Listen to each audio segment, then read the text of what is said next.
இன்ஜினோட ஒரு நாய்ஸ் கொஞ்சம் கூட இருக்காது. சைலன்சர் ஓப்பன் பண்ணால் சைலன்சர் பீட் ஓட்டி தான் இருக்கும்.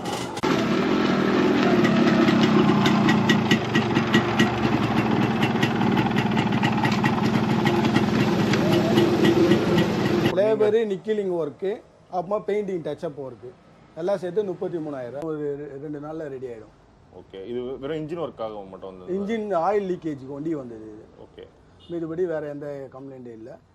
ஆல்ரெடி இது எல்லாமே ஸ்பேர் எல்லாமே நல்லா தான் இருக்குது.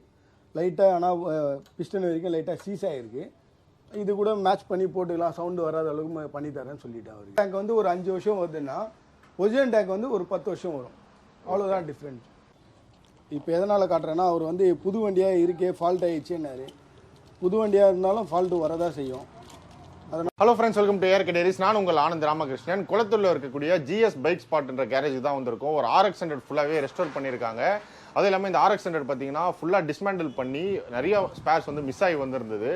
அது என்னென்ன ஸ்பேர்ஸ் வந்து போயிருந்தது, எல்லாமே என்ன கண்டிஷனில் பைக் வந்திருந்தது, எவ்வளோ ப்ரைஸ் ஆச்சு, ஸோ கஸ்டமரே நிறைய சில பொருள்லாம் வாங்கி கொடுத்துருந்தாருன்னு சொல்லியிருந்தீங்க. எல்லாத்தையும் பற்றியும் நம்ம தெரிஞ்சுப்போம். ஆனால் உங்களை பற்றியும் ஸோ உங்கள் கேரேஜை பற்றியும் ஒரு இன்ட்ரோனா.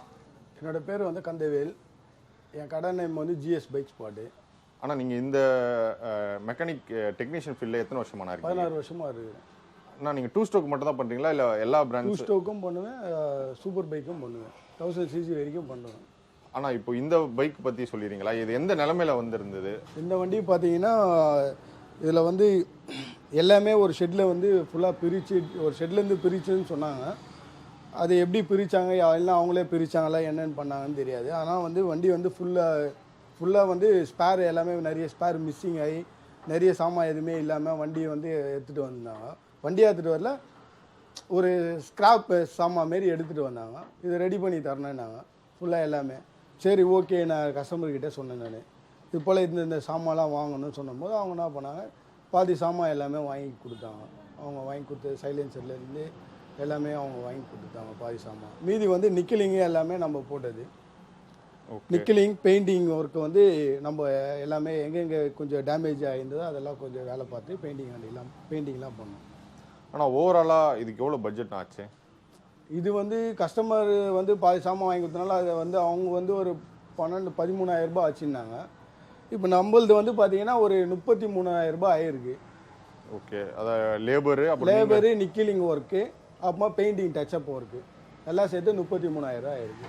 ஆனால் இப்போது இந்த மாதிரி கஸ்டமர் வாங்கி கொடுக்காம இப்போ நம்ம ஒரு வண்டி எடுத்து ரெடி பண்ணுறோம் அப்படின்னா ஒரு மினிமம் பட்ஜெட் எவ்வளோ வரும், இல்லை மேக்ஸிமம்? ஏன்னா இப்போ நம்ம இங்கே சுகில் ப்ரோ கிட்ட பேசும்போது இதுக்கு முன்னாடி ஒரு RX100 வந்து ஃப்ரண்ட்ல டிஸ்க்லாம் போட்டு அந்த ஹைட்ராலிக் கேலிபர் பிரம்மோ கேலிபர்ஸ்லாம் போட்டு ரெடி பண்ணி கொடுத்தீங்கன்னு சொல்லியிருந்தாரு. ஸோ அந்த மாதிரி மினிமம் பட்ஜெட்னா எவ்வளோ ஆகும், அதிகமான பட்ஜெட்னா நம்ம எவ்வளோ வரையும் ரெடி பண்ணலாம்? இப்போ மினிமம் பட்ஜெட்னா எப்படின்னா, போரு எல்லாமே வந்து ஸ்டாக் போராக இருந்தது, ஸ்லீவ் இறக்க வேண்டிய வேலை எதுவுமே இல்லைன்னா அது ஒரு பட்ஜெட் ஆகும். அது வந்து அது பண்ணி பெயிண்டிங்கு எல்லாமே பண்ணோம், நார்மல் பிரேக்கிங்லாம் பண்ணோன்னா ஒரு 58 ரூபா வரும். ஓகே, மீதிபடி இல்லை டிஸ்கெலாம் போட்டு பிரம்போ செட்டு போடணும், ஃப்ரண்ட்டில் வந்து டிஸ்கெலாம் போட்டு பிரம்போ செட்டு போடணும், அதுக்கு வந்து பார்த்தீங்கன்னா ஒரு 65 ரூபா வரும். ஆனால் இப்போ பைக்கோட சவுண்டு கேட்டுடலாமா? நான் ஸ்டார்ட் பண்ணி ஓகே.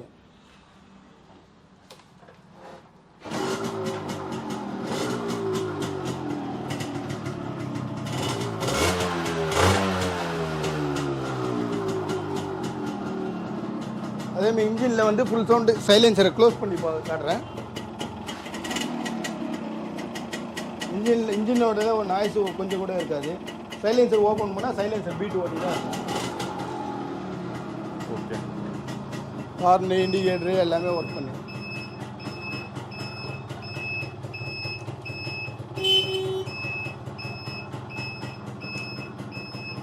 ஆனால் இப்போ ஒரு RX100 வருது, இது ஃபுல்லாக ரெடி பண்ணணும்னா எவ்வளோ நாள் பிடிக்கும்? கஸ்டமர் வந்து ஃபஸ்ட்டு வந்து பேமெண்ட் தர்றதை பொறுத்து இருக்குது. ரெண்டாவது வந்து அவங்க என்ன டைம் கேட்குறாங்களோ அதுக்கேற்ற மாரி நம்ம பண்ணி தரணும்னா 1 மாதம் ஆகும், 30 days ஆகும். 1 மந்த்தில் நம்ம ஃபுல்லாக ரெடி பண்ணி கொடுத்துடலாம். நிக்கல் பெயிண்டிங் எல்லாமே சேர்த்து, பெயிண்டிங்கு நிக்கிலிங்கு எல்லாமே பர்ஃபெக்டாக பண்ணி நீட்டாக பண்ணி தந்துடுவோம். ஆனால் அதேமாரி அவங்க வந்து முன்னாடியே வந்து இதெல்லாம் எனக்கு பண்ணணும் அவங்க சொல்லிட்டாங்கன்னா அதுக்கேற்ற மாதிரி சீக்கிரமாக எவ்வளோ சீக்கிரம் முடியுமோ 30 days அதுக்கு முன்னாடியே கூட கொடுத்துருவோம். அப்படி இல்லை அவங்க நடுநடுவில் எதனா சேஞ்ச் பண்ணணும், வேறு எதனா பண்ணோன்னா அதுக்கு ஒரு 2 நாள் 3 நாள் முன்ன பின்ன வரும். ஆனால் இப்போ இந்த வண்டியில் சொல்லியிருந்தீங்க சிலது வந்து பார்த்தீங்கன்னா ஒரிஜினல் வந்து வாங்கி கொடுக்கல. ஸோ இப்போ சைலன்சர்லேருந்து சிலதெல்லாம் வந்து ஒரிஜினல் பண்ணியிருந்தோம்னா இன்னும் கொஞ்சம் பெட்டராக சவுண்டு அந்த மாதிரிலாம் சவுண்டு வரும், பர்ஃபார்மன்ஸும் நல்லா வந்துருக்கலாம் வரும். அதில் சைலன்சர் ஒரிஜினல் சைலன்சர் இருந்ததுன்னா பர்ஃபார்மன்ஸ் நல்லாயிருக்கும். அதோட இன்லெட் அவுட்லெட் போகும்போது என்னென்னா பர்ஃபார்மன்ஸ் அதுக்கேற்ற மாதிரி தரும். ஆனால் இப்போது போன வீடியோ நம்ம பண்ணும்போது RX-Zலாம் பார்த்தீங்கன்னா ஒரு 40க்கு மேலே மைலேஜ் தரும்ன்ற மாதிரி ஓனர் சொல்லியிருந்தாரு. யூஸ்வலாக RX வந்து எவ்வளோ மைலேஜ் தரும், இல்லை மைலேஜுக்காகவும் நம்ம டியூனிங் பண்ணலாமா? மைலேஜுக்கோசம் நம்ம டியூன் அப் பண்ணோன்னா உங்கள் வண்டியை YAMAHA ஓட்டுற அந்த ஃபீலிங் இருக்காது. ஓகே. மைலேஜ் வந்து YAMAHAவில் மோஸ்ட்லி பார்த்தீங்கன்னா மைலேஜ் எதிர்பார்க்காம பண்ணாவே நார்மலாக பண்ணாவே ஒரு 30-35 வரும். ஆனால் இப்போ ஒரு 2 ஸ்ட்ரோக் வண்டி ஜெனரல் சர்வீஸ்க்கு வருது அப்படின்னா என்னென்னலாம் செக் பண்ணுவீங்க? எவ்வளோ நேரம் ஆகும்னா? இல்லை ஒரு நாள் ஆகுமா, 2 நாள் ஆகுமா? அது மாதிரி என்கிட்ட வந்து காலையில் ஒரு 9:30 10 o'clock கொடுத்தீங்கன்னா ஈவினிங் வந்து ஒரு 6 மணிக்கெலாம் வண்டியை வந்து டெலிவரி பண்ணுற மாதிரி பண்ணிவிடுவோம். அதில் வந்து ஜென்ரல் சர்வீஸ்னால் front wheel, back wheel, carburettor, air filter, wiring எதனா கம்ப்ளைண்ட் இருந்தால் அதை எல்லாத்தையும் செக் பண்ணி அது கொடுத்துருவோம். இப்போ நம்ம காலைல கொடுக்குறோம் அப்படின்னா ஈவினிங் 6 மணிக்கு கம்பல்சரி டெலிவரி கொடுத்துருவோம். அதேமாரி எல்லா வண்டியுமே அப்படி தான். 2 ஸ்ட்ரோக்குன்னு இல்லை, 4 ஸ்ட்ரோக்கு எல்லா வண்டியுமே அந்த இது தான். பெரிய வண்டி வரும்போது அதுக்கேற்ற மாதிரி ஸ்பேர் உடனே கிடைச்சிச்சுன்னா அதுக்கேற்ற மாதிரி பண்ணி தருவோம். 600லாம் வந்துன்னா ஒரு 2 நாள் ஆகும். இப்போ பெரிய வண்டிக்கு மேலே வந்ததுன்னா எல்லாமே வந்து ஒரு நாள் 2 நாள் ஆகும். ஏன்னா ஸ்பேர் வந்து ஆயில் ஃபில்டர்லேருந்து எல்லாமே ஆர்டர் போட்டு தான் வர வச்சு தான் தரணுமே. ஓகே. நம்ம இப்போ RX-100 இதெல்லாம் இருந்துச்சுன்னா ஒரு 1 அதெல்லாம் வந்து ஒரே நாள் தான். ஆனால் இப்போ RX-100க்கு வந்து ஸ்பேர்ஸ் எல்லாமே அவைலபிளாக இருக்கா? உடனே எல்லாமே இருக்கு, உடனே கிடைக்கிற மாதிரி எல்லாமே லிங்க் இருக்கு நம்ம கிட்ட. ஆனால் இப்போ அதே மாதிரி டேங்க்கும் நம்ம கிட்ட வந்து பார்த்தீங்கன்னா ஒரிஜினல் டேங்க் RX-100 இருக்கு. 8200 ரூபாய் வரும். நம்ம மேலே வந்து ஒரு 500, ஏன்னா டிரான்ஸ்போர்ட் சார்ஜ் அதை வர வச்சு தரத்துக்கு ஒரு 500 அதிகமாக வரும். 8000 ரூபாய்க்கு புது டேங்க் இருக்கா? புது டேங்க் இருக்கு, பிராண்ட் நியூ பாக்ஸ் பீஸோட வரும், பிளாக் கலர். ஆனால் இப்போ நம்ம ஒரிஜினல் அதான் அந்த டேங்க்குக்கும் இப்போ லோக்கலில் கிடைக்குதுல 2 டேங்க்கும் என்னென்னலாம் டிஃப்ரென்ஸ் இருக்கும்னா? லோக்கல் டேங்க் வந்து பார்த்தீங்கன்னா உங்களுக்கு வந்து ஃப்ரண்ட்டில் ஒரு டேங்க் உட்கார வைக்கும்போது அந்த அமைப்பு இருக்காது, கொஞ்சம் மேலே கீழே இருக்கும். அதே மாதிரி கிளாம்போட ஃபிட்டிங் வந்து டேங்க்கில் போகிற கிளாம்போட ஃபிட்டிங் வந்து பெண்டாக இருக்கும். அதில் வந்து ஃபிட்டிங் கரெக்டாக உட்காராது. அதேமாதிரி டேங்க்கோட குவாலிட்டி வந்து கம்மியாக இருக்கும், சீக்கிரமாக ரெஸ்ட் ஆகும். ஓகே. நம்ம லோக்கலில் வாங்கினா சீக்கிரமாக லோக்கலில் வாங்கினா சீக்கிரமாக ரெஸ்ட் ஆகும். ரெஸ்ட் ஆகுதுன்னா இப்போது எப்பயுமே நான் ஏன்னா எதனால் ரெஸ்ட்டு YAMAHAவில் அவ்வளோ சீக்கிரம் பிடிக்காதுன்னா டேங்க்கில் ஆயில் மிக்ஸ் பண்ணுறதுனால அது சீக்கிரமாக பிடிக்காது. இப்போது லோக்கல் டேங்க் வந்து ஒரு 5 வருஷம் வருதுன்னா ஒரிஜினல் டேங்க் வந்து ஒரு 10 வருஷம் வரும். அவ்வளோதான் டிஃப்ரெண்ட். இப்போ 10 வருஷன்றது வந்து நான் கம்மியாக சொல்கிறேன், அதிகமாகவும் வரும் ஒரிஜினல் டேங்க்கு. எதனாலனா ஆயில் மிக்சிங் அதில் இருக்கிறதுனால கொஞ்சம் அதிகமாக வரும். சரிங்கண்ணா. 8100 சொல்கிறீங்களா அந்த டேங்க்கு? 8100 சொல்லுங்க. ஆமாம், 8100 வரும். 500 அதிகமாக வரும், ஒரு 600, 8600 வரும். ஓகே. நம்ம அந்த கொரியர் எல்லாமே சேர்த்து சொல்கிறோம். ஆமாம். என்ன கலர் டேங்க்னா? பிளாக். அது RX-100 RX-130 2 வண்டிக்கும் போடலாம்ல? 2 வண்டிக்குமே போடலாம். ஓகே. அது அது RX-100 தான் ஒரே இது தான், RX-135 தான் ஒரே இது தான். ஆனால் 5 ஸ்பீடு வரைக்கும் அந்த மவுத்து உள்ளகிற மவுத்து வரைக்கும் மாறும். ஓகே. ஆனால் இப்போ நம்ம ஜெனரல் சர்வீஸ் சொல்லிட்டீங்க, இப்போ நம்ம டேங்க் சைட் ஷீல்டு மட்டும் பெயிண்ட் பண்ணோம்னா அது மட்டும் பண்ணி கொடுப்பீங்களா? பண்ணி தருவோம். என்ன கலர் கேட்குறீங்களோ கலருக்கு ஏற்ற மாதிரி காஸ்ட் ஆகும். இப்போ நார்மல் பிளாக் அடிக்கணும்னா நார்மல் பிளாக்னா உங்களுக்கு ஒரு 3500 வரும். ஓகே. டேங்க் 2 சைட் ஷீல்டு, டேங்க்கு சைட் ஷீல்டு. கலர் வேறு எதனா சொன்னீங்கன்னா அதுக்கேற்ற மாதிரி அடிக்கும்போது ஒரு 500 600 அதிகமாகும். இப்போ நம்ம இந்த RX-100 வீடியோ எடுக்கும்போது இன்னொரு RX-100 நிற்கிது. ஸோ இது என்ன ஒர்க்காக வந்திருந்தது அதை பற்றி சொல்லுங்கள். இது ஆக்சுவலாக பார்த்தீங்கன்னா இதில் வந்து சென்டர் கேஸில் வந்து ஆயில் லீக் ஆகிட்டு இருந்தது.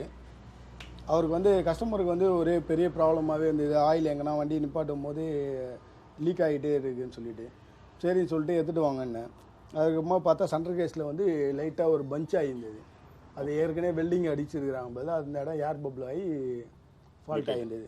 அதனால் வந்து அதை வந்து சர்ஃபேசிங் பண்ணி நீட்டாக இப்போ ஆயில் லீக்கேஜ் இல்லாத அளவுக்கு ரெடி பண்ணியாச்சு.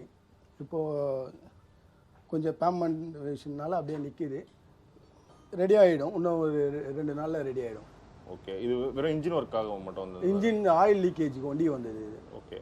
மீதுபடி வேறு எந்த கம்ப்ளைண்ட்டும் இல்லை. ஆல்ரெடி இது எல்லாமே ஸ்பேர் எல்லாமே நல்லா தான் இருக்குது. லைட்டாக ஆனால் பிஸ்டன் வரைக்கும் லைட்டாக சீஸ் ஆகிருக்கு.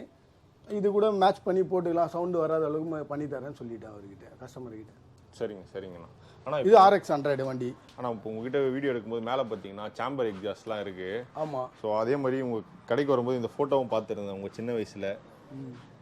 ஸோ இதை பற்றிலாம் சொல்லுங்கண்ணா. எக்ஸாஸ்ட் இப்போ அந்த சேம்பர் எக்ஸாஸ்ட்லாம் சேல் பண்றீங்களா இல்ல உங்களுக்கு ஞாபகம் இல்லை அது வந்து நான் வந்து ரேசிங் பண்ணதுனால வந்து அதனால் என்னோட ஞாபகத்துமா அதை வச்சுட்டு இருக்கிறேன். நாங்கள் ட்ராக் மீட்லாம் பண்ணிட்டு இருந்தோம். இப்போ எல்லாமே வந்து விட்டாச்சு. இது வந்து அப்போ இருக்கும்போது இது வந்து குரூப் சி ஓட்டும் போது அப்போ அந்த வண்டியை வந்து நாங்கள் உள்ள இது எத்தனை வருஷம் முன்னாடி நான் இருக்கும் இப்போ இந்த போட்டோ இது எல்லாமே பார்த்தீங்கன்னா ஒரு 15 வருஷத்துக்கு முன்னாடி தான் இது எல்லாமே. இப்போ இந்த வண்டி பத்தி அந்த தெரிஞ்சுக்கணும் நான் வந்து நான் வந்து 17 வயசுலேருந்து இதில் ரேசிங்கில் இருந்தது. ஓகே. அப்பத்துலேருந்தே அது 2 ஸ்ட்ரோக் வண்டி தானே? ஆமாம், அது 2 ஸ்ட்ரோக்கு 100 அது. அண்ணா நம்ம ஷெட்ல என்னென்ன ஒர்க்லாம் நடந்துட்டு இருக்குன்னு அப்படியே பார்ப்போமாண்ணா?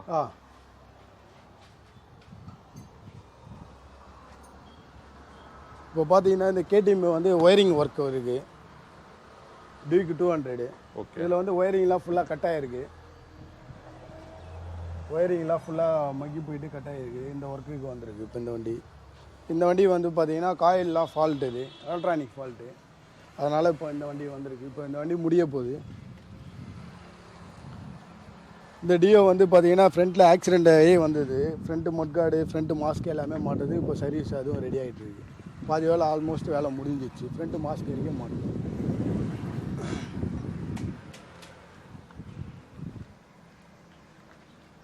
வெஸ்பா வந்து இன்ஜின் ஒர்க், இது ஃபுல்லாக டோட்டலாக இன்ஜின் ஒர்க்கு. போர்லாம் வாங்கி வச்சாச்சு. இதுக்கு வண்டி பார்க்கறதுக்கு புது வண்டி மாரி இருக்குது. ஆனால் இன்ஜின் வந்து ஃபால்ட்டு. அதோட ஸ்பேர் காட்டுறேன் பாருங்க.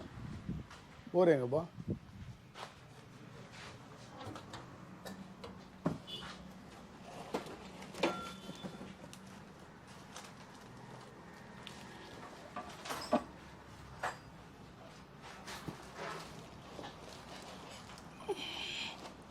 வெஸ்பா வண்டி. பெண்ணு கொடுப்பா.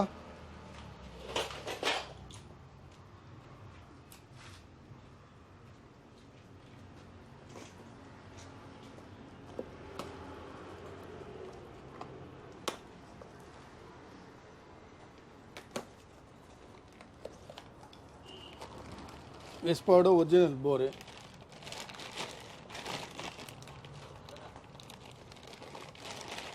ஒரிஜினல் போர் வந்து ஆர்டர் போட்டு வர வச்சேன். இது போர் பிஸ்டனு.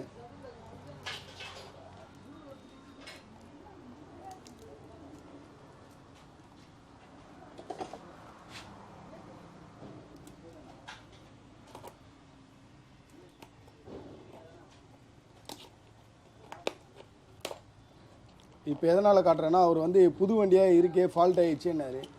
புது வண்டியாக இருந்தாலும் ஃபால்ட்டு வரதான் செய்யும்.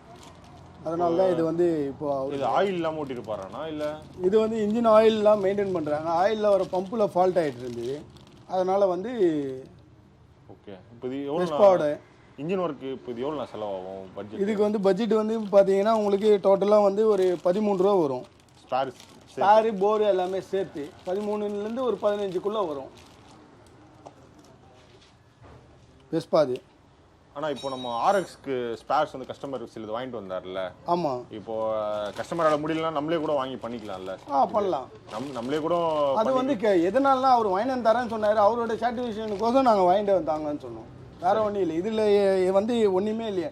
நம்ம வேலை செய்யறதுக்கு லேபர் தர போகிறாங்க, அவ்வளோதான் விஷயம். ஆனால் இப்போ நீங்கள் ஒரிஜினல் டேங்க் வந்து 8000 ரூபாய் கிட்ட வரும் நீங்கள்ல. ஆமாம். அந்த மாதிரி இப்போ ஒரிஜினல் சைலன்சர் எல்லாமே ஒரிஜினலில் அந்த மாதிரி குவாலிட்டியாக வாங்கி பண்ணோம்னா எவ்வளோ ஆகும்? ஃபுல்லாக சில இது வந்து பார்த்தீங்கன்னா குவாலிட்டியாக கிடைக்காது. சும்மா வந்து நம்மக்கிட்ட இருக்குன்னு சொல்லிட்டு நம்ம வந்து பண்ணுறது வந்து தப்பு. அது ஏன்னா ஒரு பொருள் கிடைக்கும், ஒரு பொருள் கிடைக்காது. ஏன்னா வண்டியோட வந்து மேனுஃபேக்சரிங் எல்லாமே வந்து ஸ்பேர் எல்லாமே நிப்பாட்டிட்டாங்க. அதனால் வந்து சில பொருள் வந்து ஒரிஜினல் கிடைக்கும். அதே பொருள் கூட நம்ம வந்து ஒரிஜினல் பொருள் பழைய பொருளை எடுத்து நம்ம அதை ரெடி பண்ணி போட்டால் கூட அதோடைய தரம் கரெக்டாக தான் இருக்குமே. அதனால தான் மேக்ஸிமம் எல்லாமே ஒரிஜினல் கிடைக்கும்னு நம்ம சொல்ல முடியாது. இப்போ நான் வாங்கும் போதெல்லாம் சைலன்சர்லாம் கிடைச்சிட்டு இருந்தது, ஃப்ரேம்லாம் கிடைச்சிருந்தது, ஃபோர்க்கு லெக்கு எல்லாமே கிடைச்சிது. இப்போ எதுவுமே கிடைக்கிறதில்ல. ஒரிஜினல் அந்த ஒரு இது வந்து சில பொருள் தான் கிடைக்கிது. அதையே நல்ல குவாலிட்டியான பொருளை வாங்கி நம்ம பண்ணலாம். அது கஸ்டமருக்கும் நம்ம சொல்லிடணும். ரெண்டாவது வந்து நம்ம வாங்கி போடும் போது கஸ்டமர்கிட்ட இது போல் ப்ராப்ளம் இருக்குது, இதுதான் இருக்குதுன்னு நம்ம சொல்லிட்டா பிரச்சனை இல்லை. ஆனால் உங்களோட கான்டாக்ட் நம்பர்னா 81243669. ஓகேண்ணா. நான் அப்படியே உங்கள் விசிட்டிங் கார்டையும்